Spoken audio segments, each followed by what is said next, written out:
Ladies and gentlemen, it's been a long time coming, but we are officially back. Welcome you guys back to the show. I'm yours truly, Marcus. Appreciate you guys for tuning in.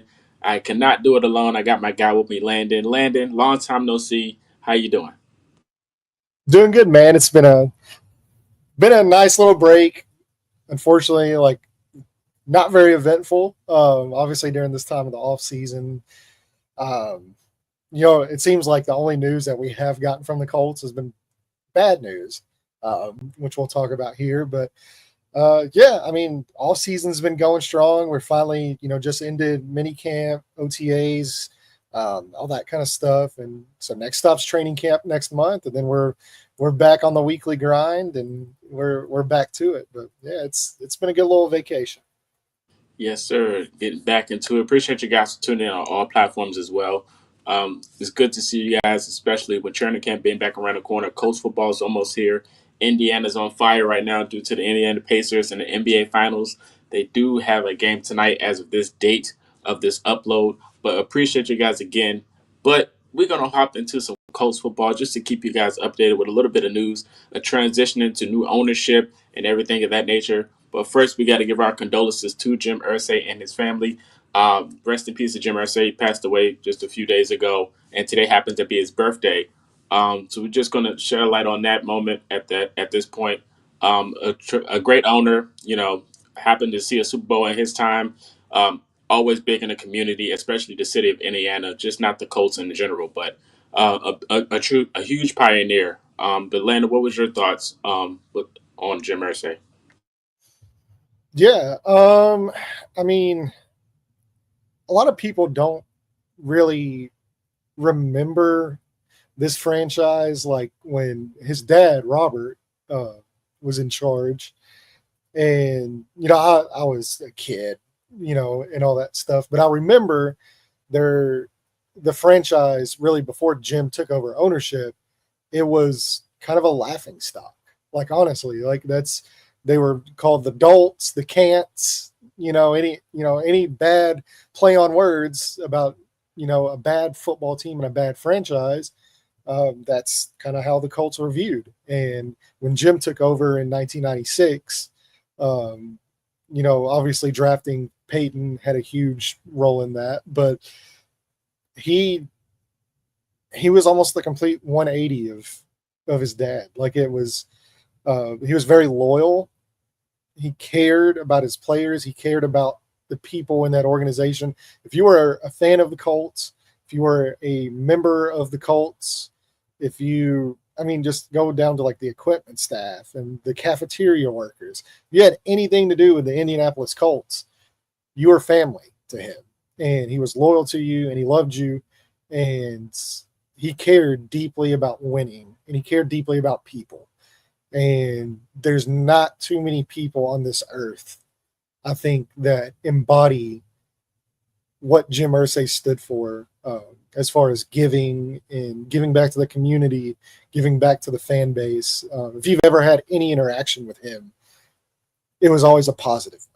There's not many people, not that I even have heard of, that have had a negative interaction with Jim Irsay. And I think that speaks a lot to who he was. And we really lost a pioneer and we lost a steward of the game, and we've lost one of the. I mean, he was a big part of the NFL. I mean, you're talking about a guy that's going back into like the early '70s, and he was really kind of a throwback, but he was always like his own person. There's never anybody like Jim Irsay around, and he's definitely going to be missed. I'm going to miss him.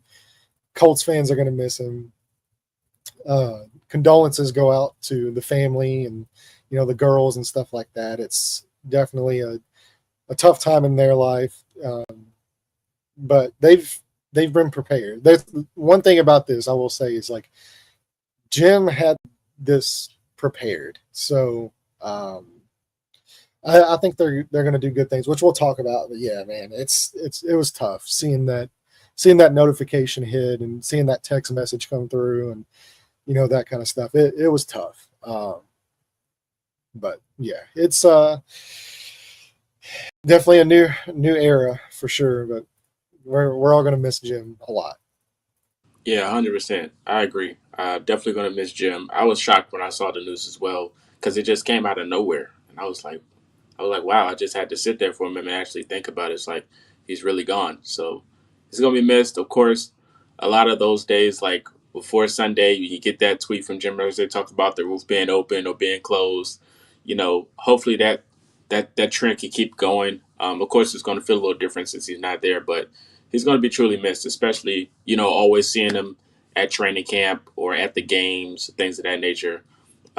It's going to feel a little different, but hopefully that could light a fire under this team and they can feel motivated and go out there and do it for Jim. So hopefully we'll see what the Colts got in their tricks, and hopefully they have some type of fire going into the season.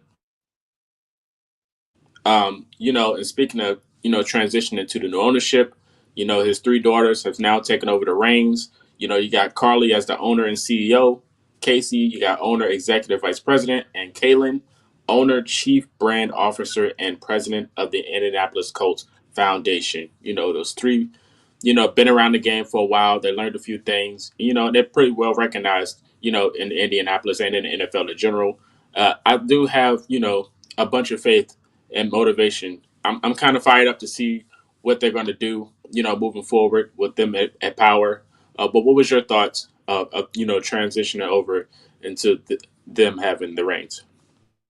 Yeah. Like I said, man, like this has been in the works for years. Like all three girls, they've been a part of this organization for really the better part of almost 2 decades now.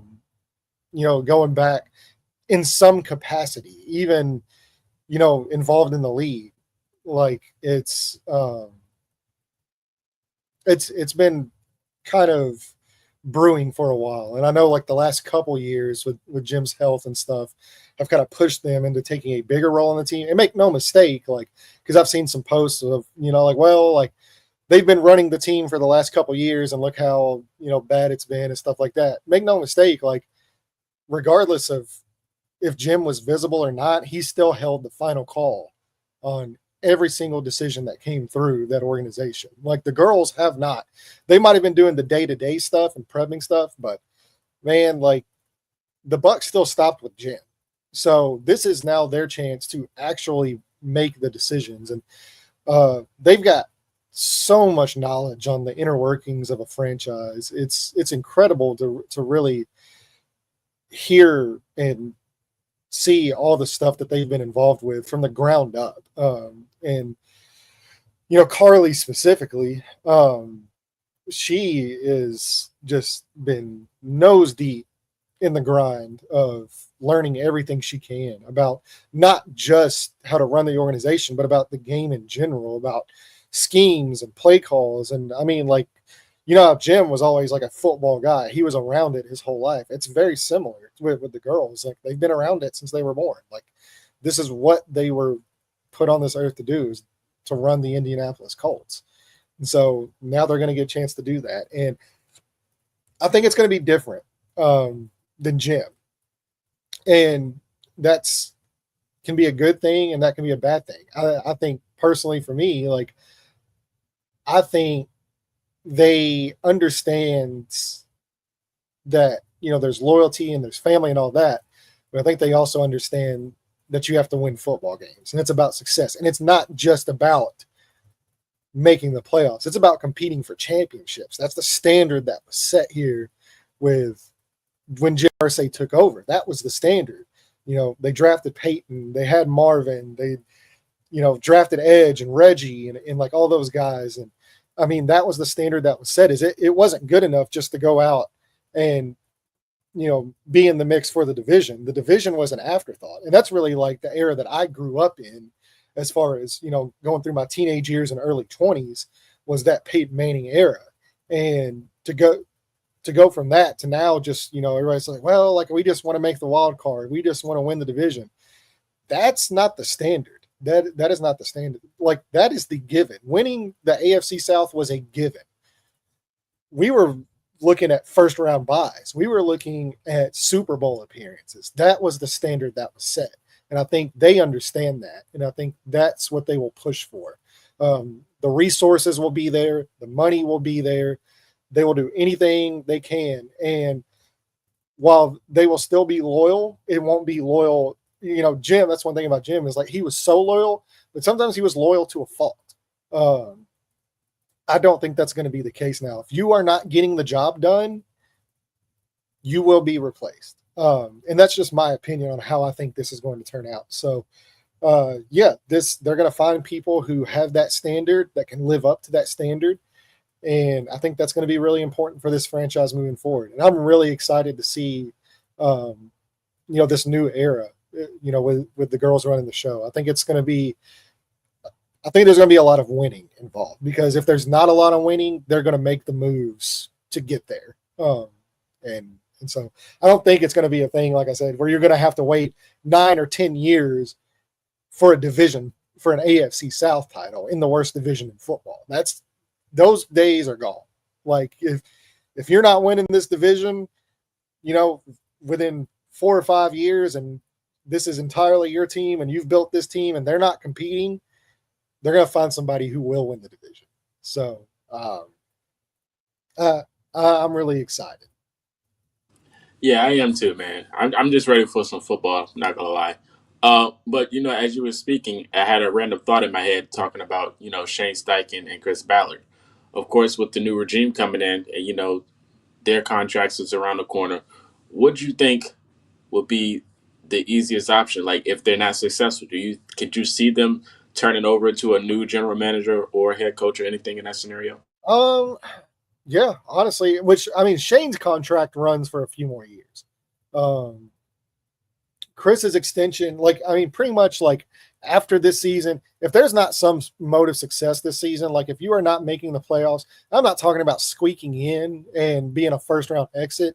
If you're not competing this year and you're not competing for this division and you're not competing in the playoffs to go to the Super Bowl, I think there's a very strong shot that we're looking at completely different regime. I mean, and I don't think it's even just regime. I think the team we could be sitting here next year at this exact same time and things look totally different from a player standpoint, from a personnel standpoint, from GM, head coach, quarterback standpoint. I mean, I think it is all on the table. This year is the year to prove. I mean, look, dude, this is year 9 of Chris Ballard. This has almost been a decade. And I know there's been some bad luck. There's been some unfortunate things. Obviously, bad luck, pun intended on that. But, dude, you've had time. It's plenty of time. It's put up or shut up. So, yeah, I can absolutely see, if things don't work out this year, there could be a full fire sale, and we could be starting from the ground up. Yeah, I'm interested, man, for sure. It's going to be a journey. Of course, and I hope it doesn't come to that. Honestly, I know. I don't want it to come to that. I would love to compete this year and finally see winning and finally see the fruits of the labor of, all these seeds that have been planted finally bloom and this team go out and compete at a high level. Yeah, same. I don't want to see that either. I'm happy where I am right now. Of course, it could be better, but we'll never know until the season starts. So it's definitely going to be interesting. Even more interesting news, of course, you mentioned the quarterback play. Got to talk about what happened in OTAs and things of that nature. Anthony Richardson, the bearer of news with the shoulder injury, wound up setting him out of OTAs and possibly missing the beginning of training camp. Now, of course, when this news dropped, of course, in the middle of the finals, NBA finals and everything, Colts fans went mad. They were not happy about this at all. And I predicted, we pretty much knew this was probably going to happen anyway, just due to the history. But Daniel Jones looked like he might be taking over at QB1 position. Of course, they're going to battle it out. But, if Richardson is not healthy to start the season, we might be seeing Daniel Jones at QB1. What was your thoughts when you heard the news about Richardson, the injury? Yeah, I mean, well, it's just unfortunate, but it was just another here we go again type of thing. I mean, it's almost a given at this point that this is how it's going to play out. And I mean, he's played 17 of 34 games. He's missed multiple times with multiple injuries. And you hoped coming in to this offseason, like this was, the first full offseason of him being, supposedly healthy. Like, obviously the first offseason, you're going through the draft, you're going through training, you're going like everything's kind of getting thrown at you at once. And then last offseason, he's rehabbing from the shoulder surgery. He's trying to get healthy, all that kind of stuff. So you're missing a lot of valuable reps because you're going through rehab. And so this year was supposed to be, he's healthy. He's finally getting the chance to go have a full off season worth of work. And here we go again, So at the end of the day, man, like regardless of the talent level and the ceiling and stuff like that. And I still say, outside of trading up for CJ Stroud, I still say taking him was the right call, because if it did hit or if it does hit, there's still a very tiny chance that it does end up working out, but it's very, very small. Like I don't have my hopes up at all, but I still think it was the right move, because if it does hit, then you're talking about a perennial MVP candidate, game changer at quarterback. And that's what competes for championships year in and year out, regardless of the rest of the roster. If you have that at quarterback, you have stability and you compete for Super Bowl titles. There was no outside of CJ Stroud. We're not competing with Bryce Young on this team. We're not competing with Will Levis on this team. And so I still say it was the right call. That being said, regardless of the talent, regardless of the ceiling, all that, you've got to be available. It does you no good if you can't actually play in the games, if you can't practice. You're never going to grow and get better and reach that ceiling if you're always on the sideline. So it's unfortunate, and it's unfortunate for Anthony. I don't think I would say this, but I don't think that people actually think this way, but he's not choosing this. It's not like he's this is not somewhere that he wants to be. It's just unfortunate. It sucks. And it's something that is one of my red flags on one of the red flags I had on him is because it goes back to high school. The injuries his senior year, him not finishing his senior year, the injuries at Florida, constantly, really up until his last season of football there in Florida.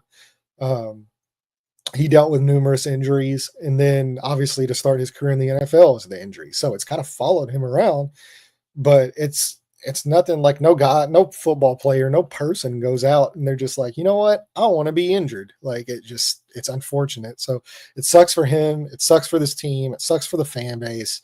Pretty much the only person it doesn't really suck for is probably Daniel Jones because that's one of my biggest worries with this competition is you're having a, quote unquote open competition and a quarterback competition.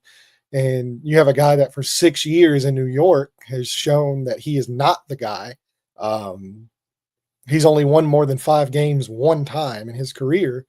And if Anthony's not ready to go, then hey, competition's over. You're just throwing him the starting role, and he didn't earn it. He earned it by being healthy, which is still a thing. You have to be healthy, so you do earn it by that. But there's no competition, and so we don't really know if both guys were healthy, who the better player is, who would be the better quarterback for this team. So we'll see what happens. Hopefully, what they say is true. I haven't really talked much to anybody as far as anything goes. Everything that I have heard is that this is minor. That's not going to need surgery. He should be ready for training camp. This is erring on the side of caution, all that kind of stuff. But as we know with the Indianapolis Colts and the injury history here, what they tell you isn't always what the case is. So, hopefully they're being honest about it and he is ready to go in training camp. There is a full battle in training camp and the best quarterback wins. And hopefully, he's the starting quarterback at the beginning of the season because you want your number 4 overall pick to be your franchise quarterback. Like, you don't want to spend that kind of resource on a guy that isn't your franchise quarterback. So we'll just have to let it play out over the next couple months and really just kind of see what happens. Yep, we're gonna have to see. I mean, worst case scenario, you got Desmond Ritter, Riley Leonard, and Daniel Jones at the QB helm. I know people were not a fan of seeing Ritter in the workouts. Of course, former quarterback of Alec Pierce, but it should be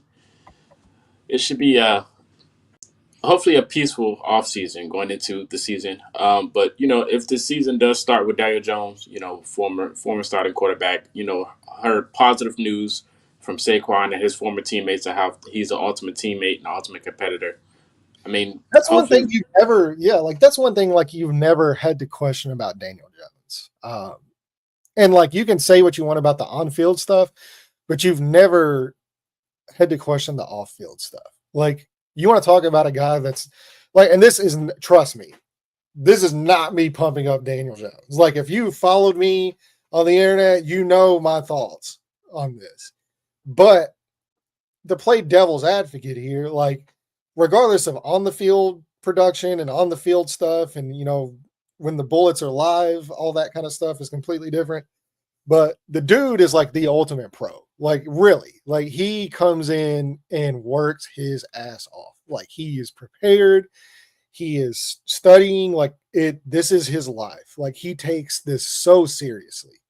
And that's one thing you've never had to question with Daniel Jones is, is this guy putting in the work? Is this guy going to, show up late to meetings? Is this guy going to tap out of games? Like, that's never a question with Daniel Jones. Like, he will, it's so cliche, but I mean, like, it's true. Like, with him is like, first guy in, last guy out, leader, getting the guys together, going to dinners, training during the summer with the receivers, forming a bond, being what a franchise quarterback is supposed to be.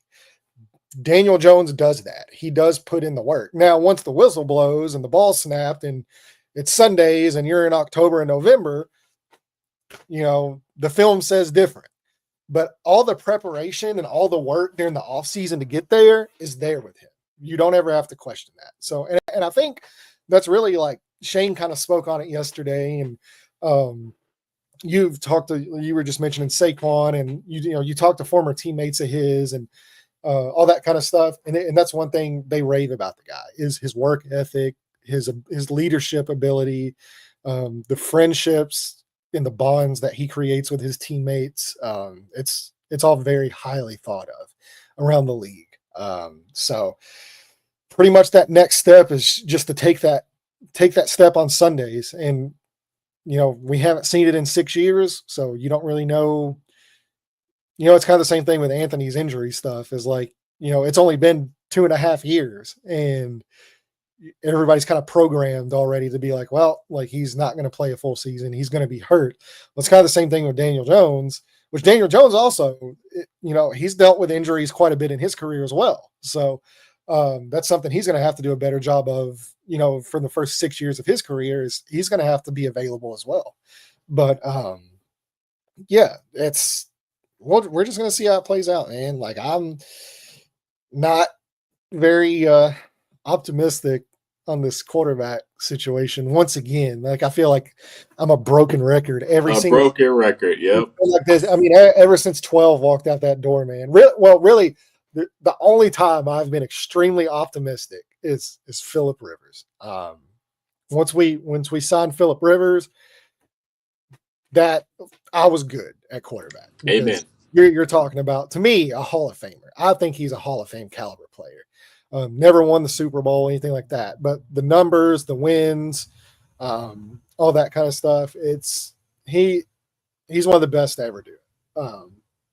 And when we signed him, I was ecstatic. I love Phillip Rivers. I loved watching him in San Diego.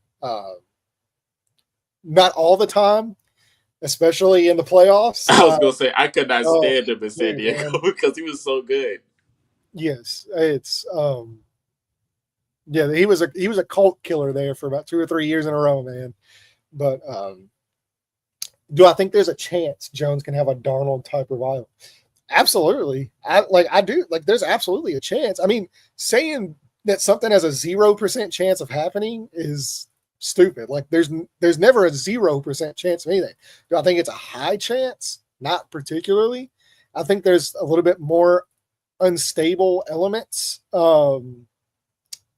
than what people are assuming here in play, like especially along the offensive line. I think there's a lot more instability there than what people are really thinking there are. I think Ryan Kelly is going to be a much bigger loss than what people think he is.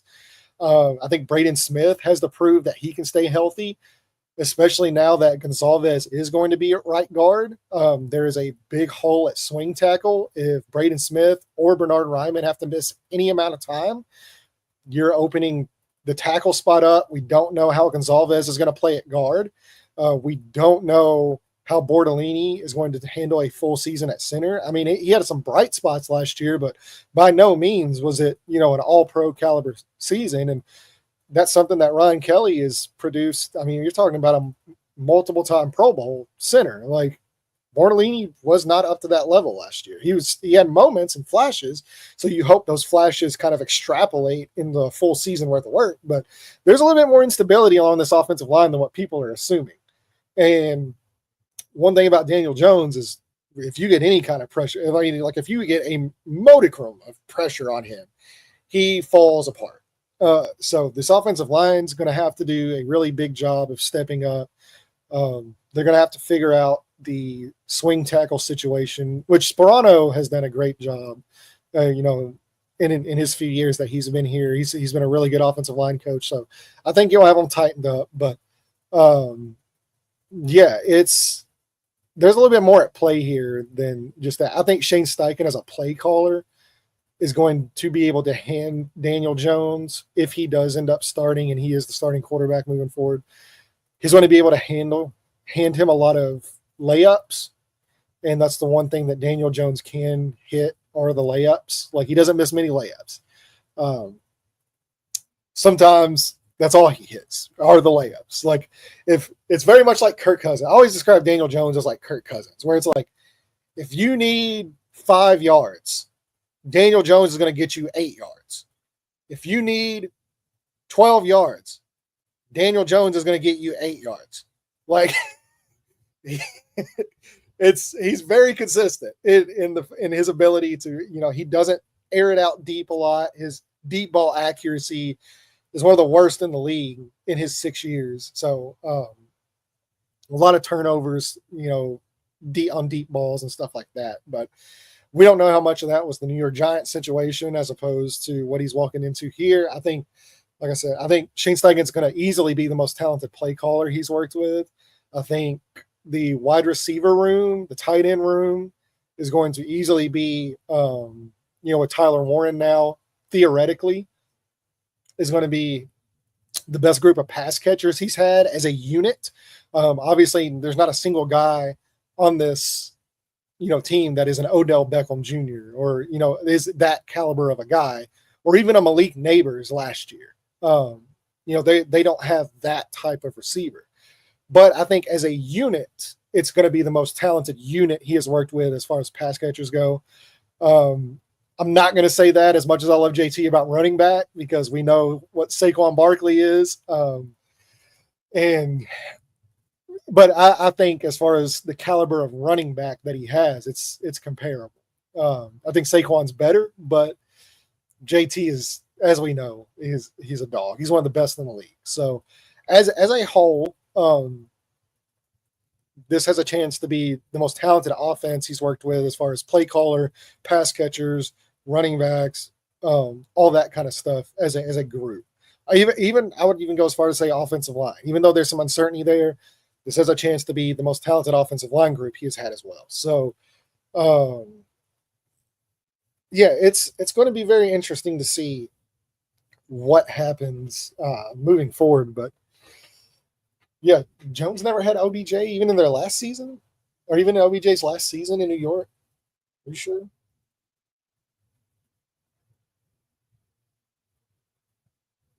Yeah. Um, but I agree. He has the pieces to see a better, I you guess it was know, 2018. I guess yeah. it was. He has the chance to, turn into a new leaf and has that moment to actually, show the league that he actually can be a successful quarterback with the pieces that he have in front of him. The Yeah, and Giants he's going to were put in the a work. dumpster fire. Yeah. Yeah, he's going to put in the work, and at the end of the day, like it's up to him. So, we'll see, but yeah, I mean, he definitely has a shot to have a career revival, and we've seen it with multiple guys. I mean, you've seen it with Geno Smith, you've seen it with Sam Darnold, seen it with well, I wouldn't even really put Baker Mayfield in that category. Right. Uh, a lot of people do. I don't because he took that Browns team to the playoffs. Yep. He was successful, um, and obviously he's been unbelievable in Tampa Bay. That was actually one of the guys that I pushed for us to Yeah, I sign. remember. I remember. Yes, I was big on signing Baker Mayfield. I thought it would have been a great move. Turns out it was actually would have been a great move. But yeah, it's definitely possible for sure. We got to look on the bright side. Of course, going into the season, I like to have a lot of positivity, as Landon knows. So we'll see. Of course, when training camp comes around, we'll start to see the light of what the season is going to look like. So, especially with the joint practices, if we have any. Um, but yeah, that's pretty much the wrap up for now. Just to keep you guys updated of the current situation of the Indianapolis Colts. Is there anything that I missed before we head up out of here? Of course, Michael Pittman Jr. got that hip injury, but he practiced, so it was fine. But I don't Pitt's a think I dog. missed anything else. Pitt played last year with a broken like with a back injury, man. Like he's He's the if Kurt that, Angle of the team. yeah, like if that dude can walk, he's gonna play football. No, um, I think going into this season, outside of the quarterback situation, this is to me easily the most complete and talented team that Chris Ballard has assembled in his tenure here. The defense looks to be the best that it's been on paper. This is all on paper, obviously, because it's June. But the group of pass catchers, the running back room, especially after drafting Giddens, who I'm extremely high on. This has to be the most complete group of players, in my opinion, that Chris Ballard has assembled. So really, at the end of the day, it's going to be up to the coaching staff and it's going to be up to the quarterback to tie it all together. Regardless of who's at quarterback, whether it's Anthony, whether it's Daniel Jones, whether it's, I mean, you don't even want to say it, but I mean, like there has to be a Riley possibility. Leonard. Yeah, I mean, there has to be the conversation because, like I said, Daniel Jones, maybe once in his career as he played every game, he's dealt with injuries quite a bit. And obviously, we know with Anthony, so like there's I think it's a very likely scenario, honestly, that Riley Leonard could be playing quarterback at some point this season, maybe for a game or two, maybe longer. So hopefully not, hopefully, and that's not, I want to say this, that's nothing against Riley.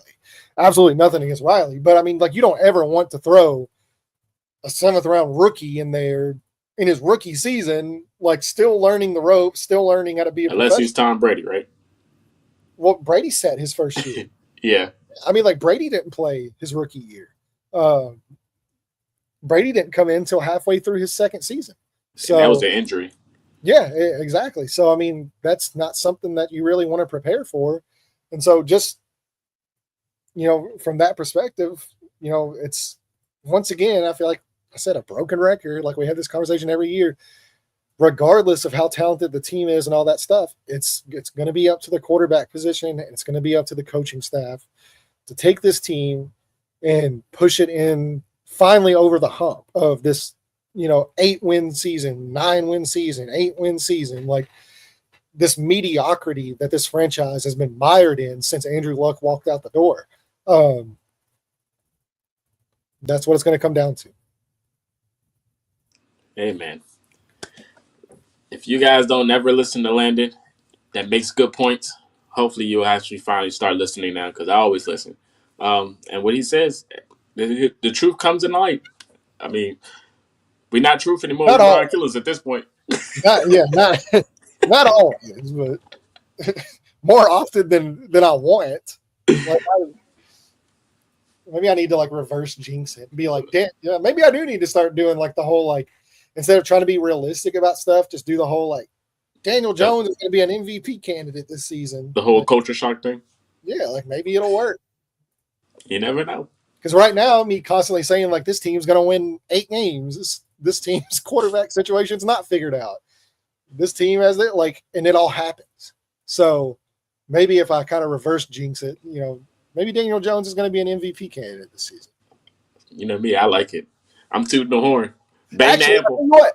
Let's not even talk about that. Maybe Anthony's going to be fully healthy to start training camp, and he's going to be an MVP candidate this season, and he's going to prove to be the future face of this league. Not even just this franchise, future face of the NFL. That's what the three amigos. We got Caleb Clark, Halliburton, and Anthony Richardson. That's right. That's right. It's time. But yeah, man. We'll definitely see. Pacers win. I hope Pacers win tonight, man. Yeah, I don't so like. I don't follow the NBA. I don't like basketball. I used to really like basketball when I was growing up, because I grew up in like the Michael Jordan era, like with Jordan dominating, and then by the time I got into like high school and stuff, it was Shaq and Kobe and Allen Iverson and all those kind of guys, really kind of taking it, and then. Towards the end of high school was like LeBron's like first like couple years. Like the year I think LeBron went to the finals was, oh gosh, what was that? 06, 07, something like that. Yeah, something like that.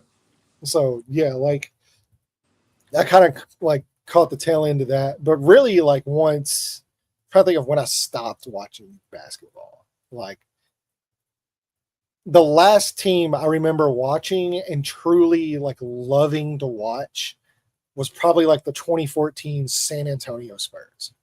Like that is to me the way basketball is meant to be played.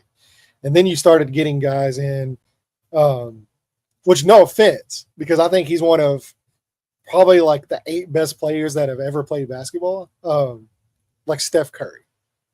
To me, I love Steph Curry. I love watching Steph Curry. Love Steph Curry. And I want to preface that because I'm about to say Steph Curry ruined basketball. Steph Curry ruined the NBA because now everybody thinks they're Steph Curry. Everybody launches these stupid 3-point shots like from 30 feet out. There's no ball movement. It's terrible to watch. There's no defense. Guys just get a rebound, drill it down the floor, and pull up from like 25. Everybody thinks they're Steph Curry, but the thing is, nobody is Steph Curry except for Steph Curry. Nobody can do that but him. And so now everybody does it, and it's made the product almost unwatchable, except for the Indiana Pacers. The Indiana Pacers, and really the Oklahoma City Thunder are very similar as well. Although I do hate, as much as, I live in Kentucky basketball, all that kind of stuff, shade, SGAs, UK, Wildcat. I hate the foul baiting. I hate, like, if you want to give me my worst nightmare, it would have been Jalen Brunson versus SGA in the finals. Like, I would have not. A lot of flopping. Yes, like, I would not have watched a second of that because it would have just been foul baiting and terrible basketball.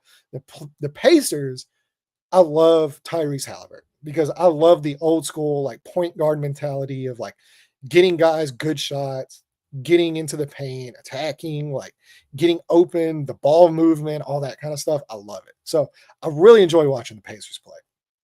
But I'm not a fan of today's NBA game. I hate the flopping. I hate the lack of defense. I hate the 3-point shooting. And it's part of the reason why I really enjoyed game 3. Because there was not a lot of 3-pointers shot in that game. It was very much, like that first half of that game 3 the other night, was probably the most enjoyable basketball I've watched in damn near a decade. And there's not a lot that I've watched, but I've really enjoyed it. So if I can get a whole, well, I don't want a whole series because I'd love 2 more games of that, but I want the Pacers to close the series out at 5. That would be cool. But yeah, I really appreciate what the Pacers have done this season. I appreciate what Halliburton has done as a point guard because it's dead nowadays. You don't see that very often. You see guys like Jalen Brunson, where like you're the point guard of a team, the ball is in your hands, and you're shooting 30 times a game. Like I love the old school, like John Stockton and Chris Paul, even like I loved Chris Paul, and like Halliburton is very similar to like those guys. He gets everybody involved. He's the engine. Like the team is a Ferrari, and he's the engine that makes things run. So I appreciate it. So I will watch tonight's game unless it's a blowout. I'll turn it off. But well, unless the Pacers are blowing them out, then I'll probably keep it on. But yeah, hope Indiana wins because look, man, like this city, they've needed something like this for a while. And Indiana know how to party too. They do. I can just imagine. I had some friends, national like media members that I've talked to. They were actually at like not Indiana people. This is not anybody in Indiana. They went. I had one of my buddies. He actually lives down in Tennessee. He went to the finals game up in Indiana, and he went to game 3, and he said it was one of the best environments in a basketball game that he has ever witnessed. This is a guy like he's been to a lot of basketball games. He loves basketball, but he went there to game 3, and he said just like the city. He said like the building was just insanely loud. Like I mean, he said it was like RCA Dome Colts games like level loud in there, like AFC Championship against New England loud. So yeah, like and whenever Indiana has something to root for, there's no better place for sporting in the United States. There's just no better place than the city of Indianapolis when it comes to hosting sporting events, when it comes to the fan base, being involved and a winning product being put out on the field.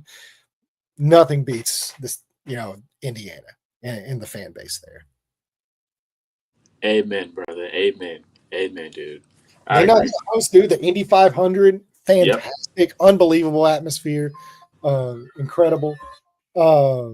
There's, I mean, obviously, like the Super Bowl's there, the Final Fours that get played there, the NCAA championship games, even just the scouting combine being there, the scouting combine, fantastic atmosphere. Like nobody hosts an event like the city of Indiana. I've been to numerous concerts there, numerous concerts up in Indianapolis. Incredible atmosphere every single time. So great city, and these fans, they've needed something like this to cheer for a while, and they deserve it. They do. I'm super excited. Even with me not being the biggest basketball fan or NBA fan, probably, I hope the Pacers pull this off for sure. I hope so too. We'll find out soon. But we appreciate you guys for tuning in. I'm going to let most of these people that's watching are looking forward to the game. I'm going to let you guys prepare yourselves mentally because I know you're going to be on a roller coaster. But we appreciate you guys for tuning in for another episode. Stay tuned because we will be officially back with a lot of content for you guys. I got a lot of ideas that I want to get out with you too as well. But Landon, we appreciate you for stopping by. It's good to see you as well. Of course, if I need you, I'll send out the bat signal. But you guys follow us on all platforms. We are live everywhere. Appreciate you guys on all the support. That is Landon. This is Marcus. Go Pacers. Go Colts. And until next time, we will see you.